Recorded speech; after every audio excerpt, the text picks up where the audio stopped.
బాబాయ్ నమస్తే. నమస్తే బాబాయ్. ఎక్కడి నుంచి వచ్చినావు? ఏ ఊరు నుంచి వచ్చినావు? నేను చేర్యాల నుంచి వచ్చిన బాబాయ్. ఎన్ని కిలోమీటర్లు వస్తుంది ఇక్కడికి?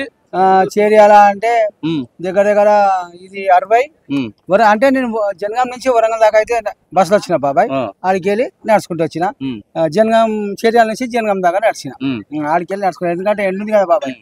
అసలు ఏంటి నువ్వు ఈ మీటింగ్ రావడానికి కారణం ఏంటి? మీటింగ్ అంటే మన తెలంగాణ తెచ్చిన వీరుడు దేవుడు మన కేసీఆర్ సార్. తెలంగాణ తెచ్చి ప్రతి ఒక్కటి ఇస్తాడు. చెప్పింది ఎందుకు డబల్ బెడ్రూమ్ అన్నాడు, పింఛన్. అసంటిది సారు సచివాలయం కట్టిండు సార్. మన అంబేద్కర్ విగ్రహం కట్టిండు, అది పెద్ద గొప్పతనం. ఇంకోటి ఇంటింటికి నీళ్లు ఇచ్చిండు సార్, మెయిన్ నీళ్లు. డబల్ బెడ్రూమ్ ఇచ్చిండు సార్. వైకుంఠ ధామాలు కట్టిండు సార్. ఇంటింటికి ప్రాజెక్ట్ కాళేశ్వరం ప్రాజెక్ట్ కట్టిండు సార్. ఇంకోటి కేసీఆర్ కిట్ ఇచ్చిండు సార్. సార్ ఒక్కటి చెప్పాలంటే 46 పథకాలు ఉన్నాయి సార్. నా దగ్గర కార్డు కూడా ఉంది. మేము కూడా చేస్తాను అని చెప్పి కాంగ్రెస్ వాళ్ళు కూడా చెప్తున్నారు కదా, మరి కేసీఆర్ కంటే ఎక్కువ మేము చేస్తున్నాం. కాంగ్రెస్ వాళ్ళు ఒక్కటి చేసింది నాకు చూపెట్టు సార్. చూపెడితే నేను ముక్కు నలుగురు వస్తా సార్.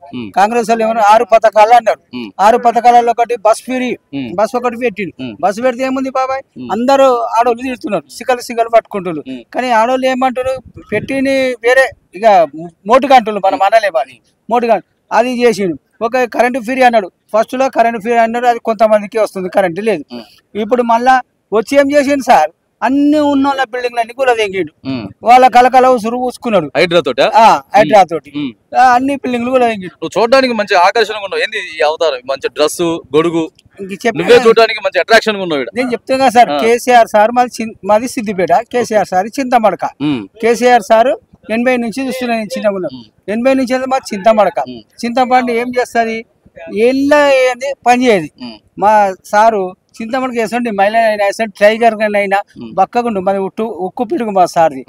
కానీ ఆలోచిస్తాడు, పంజా ఇస్తాడు. ఒక్కసారి పంజా ఇస్తాడు అంటే తట్టుకోలేరు. ఇక ఇప్పుడు కాంగ్రెస్ ఇక మళ్ళీ జీవితంలో కాంగ్రెస్ రాదు. ఇక ఒకసారి ఓడిపోయింది సార్, మంచిగా ఓడిపోయింది మార్పు మా ప్రజలు కూడా చూద్దాం. మార్పు అన్నారు చూసిళ్ళు. ఆ మార్పు ఏందో అర్థమైపోయింది. ఇప్పుడు ఎండ కొడుతుంది, ఇప్పుడు మనం ఏం చేస్తాం, చలి పెడితే ఎండ రావాలి అంటాం. వాన కొడితే ఏం చేస్తాం, వాన రావాలి అంటాం. అంటాం కాబట్టి ఇప్పుడు కేసీఆర్ కొన్ని రోజులు జర రెస్ట్ తీసుకుంటు. ఏంటంటే తెలిసిపోయింది ముఖ్యమంత్రి కేసీఆర్ కానీ ముఖ్యమంత్రి కాదు, ప్రధాని మంత్రి కూడా కావాలని కోరుకుంటారు ప్రపంచ దేశాలు, మన దేశాలు. మునుగోలు నెల చేసిన, ఇక దాకా గడ్డం వేసిన. సారు ప్రధాని అయితే నడుచుకుంటా పోతా అనుకున్నా, కానీ సార్ ఓడిపోయింది. ఒక మంచి 30 ఏళ్ళ దాకా మాకు డోకా ఉంటుంది. కేసీఆర్ గారి వల్ల నీకేం లబ్ధి జరిగింది? నీకేం పథకం దొరికింది, లేకపోతే నీకేమైనా దొరికిందా అది చెప్పు. ఇప్పుడు ఆంజనేయ స్వామి మాలేస్తాం, అయ్యప్ప మాలేస్తాం, వాళ్ళకి లబ్ధి జరిగిందా? లేదు.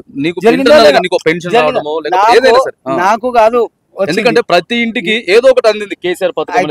నీళ్లు కావచ్చు, లేకపోతే ఇంకోటి కావచ్చు, ఏదైనా అవచ్చు సార్. 4 కోట్ల ప్రజలకు అందుతుంది. ఓకే, అది సంతోషం. మంచి మాట చెప్పిన, అది సంతోషం. నా సార్థం నేను చూసుకుంటే బాగుండదు. సారు ఏదో రకంగా నన్ను కాపాడతాడు, ఆ దేవుడు కాపాడతాడు. ఎవరి గురించి, ఈ అన్న బాగాలి, ఈ అన్న బాగా కావాలి అని. నేను బాగుండాలంటే అనగదొక్కుతాడు. రేవంత్ రెడ్డి ఏం చేసిండు, నేను బాగుండాలంటే అందరితో దుమ్ము మన్ను ఓపించుకుంటుంది. అది గౌరవద్దు. ఫీలింగ్ ఈ రోజు కేసీఆర్ గారిని చూడబోతా ఉన్నావు, ఆయన మాటలు వినబోతా ఉన్నావు. ఫీలింగ్ అంటే ఇప్పుడు ప్రజలు ఇప్పుడు మీటింగ్ వస్తులు ఎంతమంది, ఇది మీటింగ్ వస్తుంది కాదు, బాక్స్ బద్దలు కావాలి ఒక్కొక్కలే. ఆ మీటింగ్ పబ్లిక్ వస్తానే ఉంది, చెప్తూనే ఉన్నారు, ఫోన్లలో చెప్తున్నారు, అంతా చెప్తాం. మా కేసీఆర్ సారు పండుకున్నాడు, సింహం పండుకుంది, సింహంని గెలకకరా నాయన అంటే గెలికిండు. పంజా ఇసురుతుంది ఇక సింహం, బక్క సింహమే గాని ఇక లేచింది అంటే పులి తయారైంది. అది అందుగురించి పులి వేసిన చూడు సింహం. అందుగురించి మా సింహం ఊరికే ఉండదు. ఇక తెలంగాణ ఏనాడు తెచ్చిండా ఒక్కడే. ఇప్పుడు మళ్ళా సీఎం అవుతాడు, ప్రధాని అవుతాడు మన కేటీఆర్ సార్. ఇక్కడ తెలంగాణలో సీఎం అవుతాడు. ఓకే, అట్లా అందు గురించి ఎప్పుడు ఒకరిని కిర్చపరచొద్దు. మన పని మనం చేసుకోవాలి. నా పని నువ్వు కిర్చపరిచి ఉంటేనే అన్ననే ఉంటావు, పని చేసుకుంటే బాగుంటది. కిర్చపరిచు ఇక తప్పదు. ఇక ఉన్నాయి చేసిన పథకాలన్నీ సార్ చేసిన సొంతం, అన్ని నా సొంతమే. మంత్రి దగ్గరికి పోను, నా సొంతంగా పోతా, నా సొంతంగా తిరుగుతా. ఏదో మా దేవుని దయ వల్ల ఇంత బట్ట పొట్ట మనకు దొరుకుతుంది, దేవుడు ఇస్తాడు. ఒకళ్ళ మీద ఆశ పడితే లాభం ఉంటది. దేవుడు ఏది ఇవ్వాలో శివ భగవానుడు అందరు రాత రాసి పెడతానే ఉంటాడు. శివునాజ్ఞ లేదు చీమ కూడా కొట్టదు. మనం అనుకుంటాం వీడు వేసిండు వీడు అవలగాడు పిచ్చోడు అంటారు. పిచ్చోడిని కాదు, 4 కోట్ల ప్రజల కోసం కోరుతున్నా, తెలంగాణ ప్రజల కోసం, ప్రపంచ దేశాల ప్రజల గురించి నేను పోరాడుతున్నా. నా కోసం మన కేసీఆర్ కూడా పోరాడిండు, తెచ్చిండు తెలంగాణ.